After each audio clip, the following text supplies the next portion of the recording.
Hallo und willkommen zu unserer Serie Mein Laptop von innen. Hier möchte ich euch in einem schnellen Überblick zeigen, wie ihr den Akku tauscht und wie ihr an die wichtigsten Komponenten herankommt, wie SSD, RAM, Lüfter. Ich zeige euch dabei das Innenleben des Laptops. Ich zeige euch auch, was es an Tipps und Tricks noch gibt, was ihr vielleicht beachten müsst. Und dass es im Grunde genommen nicht so schwer ist, einen Laptop aufzuschrauben und an die einzelnen Komponenten heranzukommen. Legen wir los.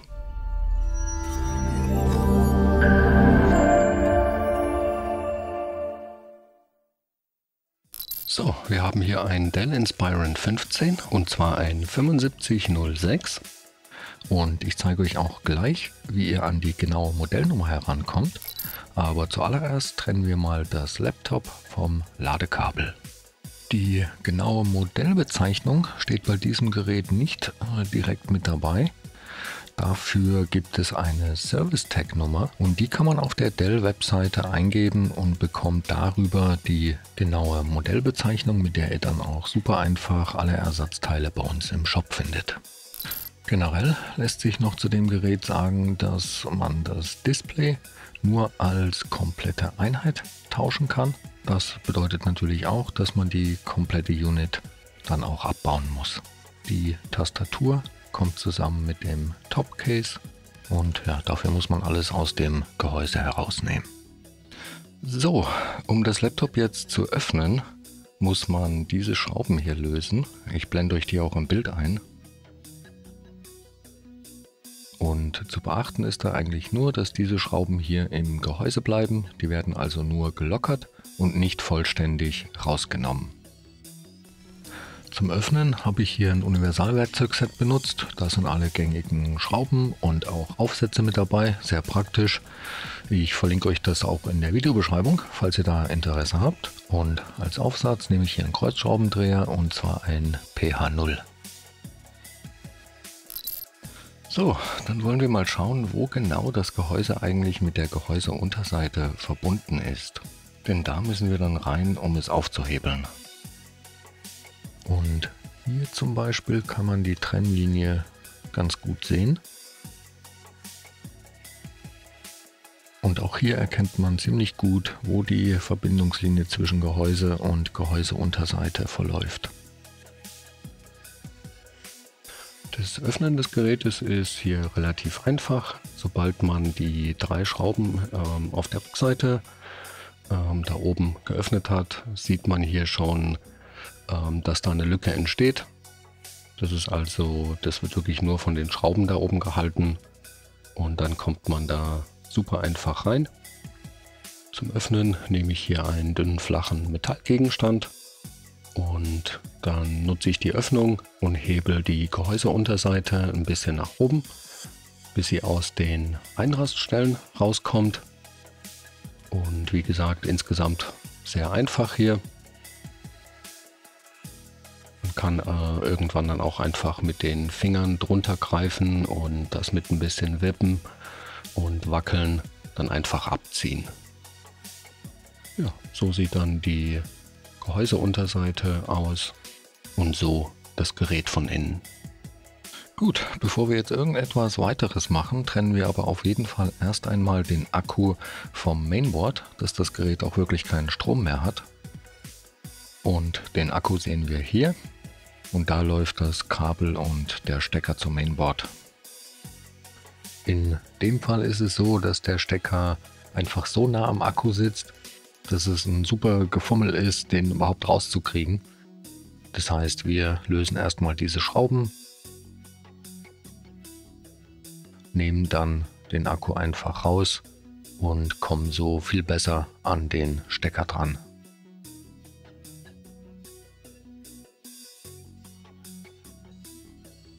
Bei diesem Gerät kann man den Stecker einfach rausziehen. Man kann den dazu auch am Kabelbund fassen und dann mit ein bisschen Wackeln einfach rausziehen. Hier muss man übrigens aufpassen, weil bei dem neuen Akku das Kabel nicht dabei ist. Das lässt sich hier von dem Akku ganz einfach trennen und abziehen. Und bei dem neuen Akku muss man dann auch dieses Kabel wieder verwenden und dann eben gegebenenfalls dort wieder dran stecken. Gut, was können wir hier noch sehen? Wir sehen unter dem Klebeband hier, dass der RAM aufgelötet ist. Der lässt sich also weder erweitern noch austauschen. Hier ist die SSD, die ist unter einer Abdeckung. Da sehen wir den Lüfter und den Heatsink, der die CPU kühlt und die GPU. Und hier ist das WLAN-Modul mit den beiden Antennen, das hier auch aufgelötet ist. Unter dem Akku sehen wir hier jetzt übrigens auch das Touchpad.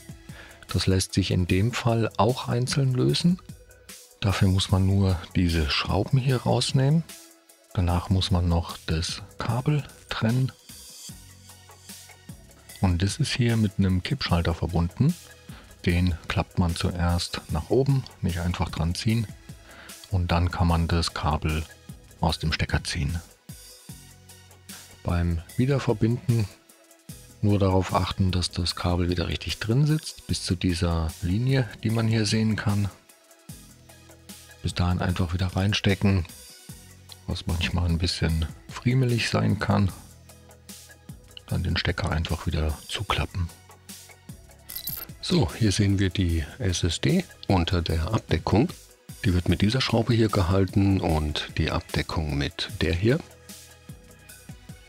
Die können wir jetzt beide einfach rausnehmen und dann die Abdeckung einfach nach oben hin wegziehen.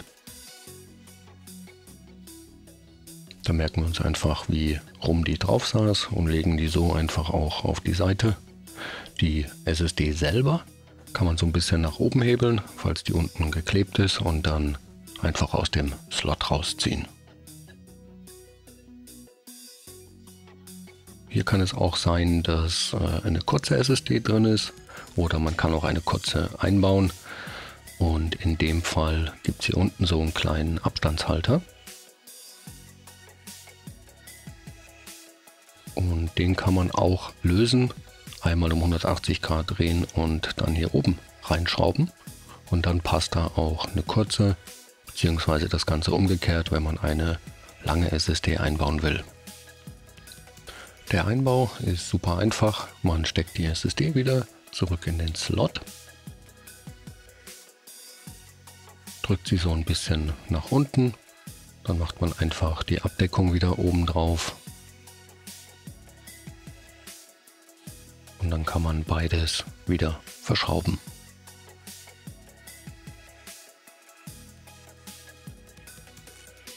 Den Lüfter kann man bei diesem Gerät auch einzeln tauschen.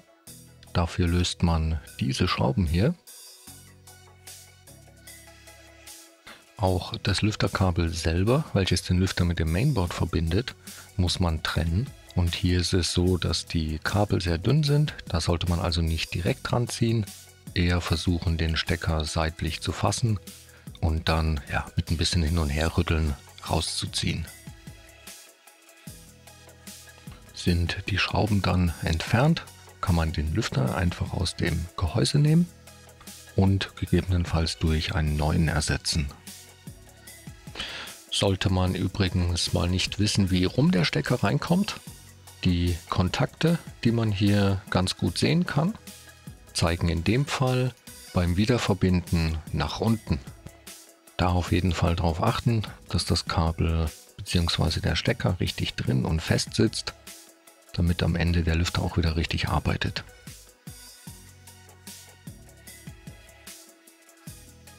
Der Einbau funktioniert jetzt in umgekehrter Reihenfolge genauso wie der Ausbau. Wir legen den Lüfter wieder in seine Position, können ihn dann verschrauben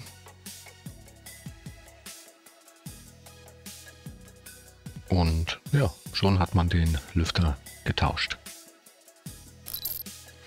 So, den Akku können wir jetzt einfach wieder in das Gerät zurücklegen.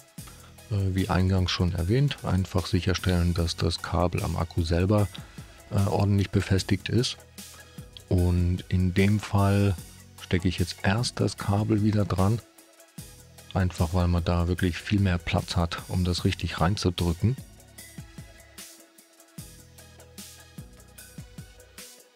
Und Danach kann man den Akku auf die Gewinde drauflegen.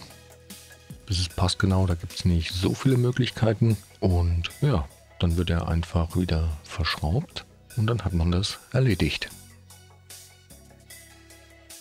So, die Gehäuseunterseite drückt man jetzt einfach wieder auf das Gerät. Ich fange da von unten an und dann kann man das ruhig fest alles zudrücken, auch in der Mitte.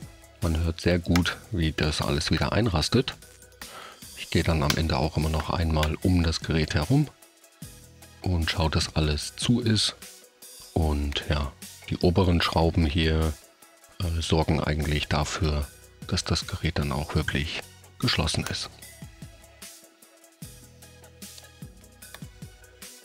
Am Ende muss man dann nur noch die restlichen Schrauben festziehen und hat das erledigt.